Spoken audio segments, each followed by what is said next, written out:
2012 সালে মেয়াদ শেষ হয়ে গেছে। আমি কি ভুল বলতেছি নাকি? আপনি একটু পড়েন তো। না না, দেখেন তো 2012 সালে মেয়াদ শেষ হয়ে গেল নাকি? এটা 13 সালে মেয়াদ শেষ। কত সালে? 2013 সালে। এটা কত সাল?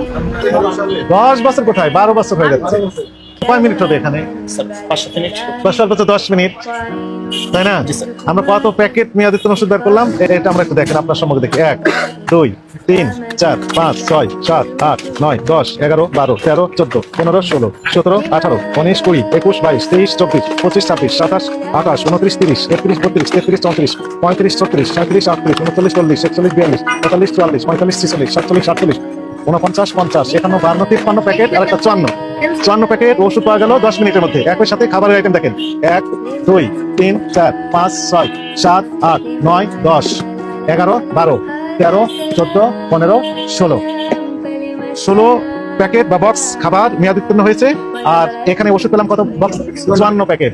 2013 সালে মেয়াদ শেষ হলো, আজকে 2025 সালে প্রত্যেকটা মেয়াদ উত্তীর্ণ ওষুধের জন্য আলাদাভাবে 50,000 অর্থদণ্ড অথবা 1 বছর কারাদণ্ড অথবা অভিদণ্ড হতে পারে। তাহলে 54 প্যাকেট আর এখানে 16 দুটো যোগ করলে কত হচ্ছে?